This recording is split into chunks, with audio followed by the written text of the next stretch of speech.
పోతున్నదని చెప్పి ఈనాడు పత్రికనే రాసిన వార్త.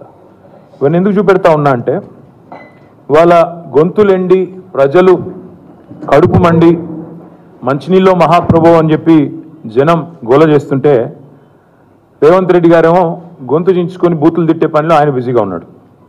ఓవైపు రైతుల పొలాలు ఎండుతున్నాయి, ప్రజల గొంతులు ఎండుతున్నాయి, చుక్క నీటి కోసం ప్రజలు అల్లాడుతున్నారు, దూపతో ఏడుస్తున్నారు పట్టణాల్లో. ఆడబిడ్డలు మళ్ళీ బిందెలు పట్టుకొని రోడ్డుకెక్కే రోజులు వచ్చినాయి. ఖాళీ బిందెలతో మంచినీళ్ళ కోసం తిప్పలు పడుతుంటే మహిళలేమో ఖాళీ బిందెలతో రోడ్ల మీద యుద్ధాలు చేస్తుంటే ముఖ్యమంత్రి గారేమో లంక బిందెలని చెప్పి ఆయన మాట్లాడుతూ ఉన్నారు.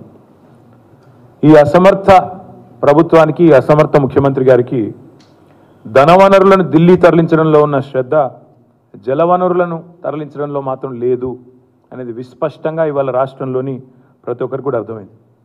మేము 10 ఏళ్ళు ఉన్నాం ప్రభుత్వంలో.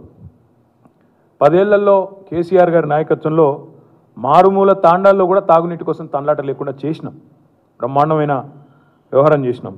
హైదరాబాద్లో ఎన్నడూ కూడా ఒక్కరోజు కూడా నీటి బొట్టు కోసం అల్లాడే పరిస్థితి కేసీఆర్ గారు ఉన్నప్పుడు లేదు.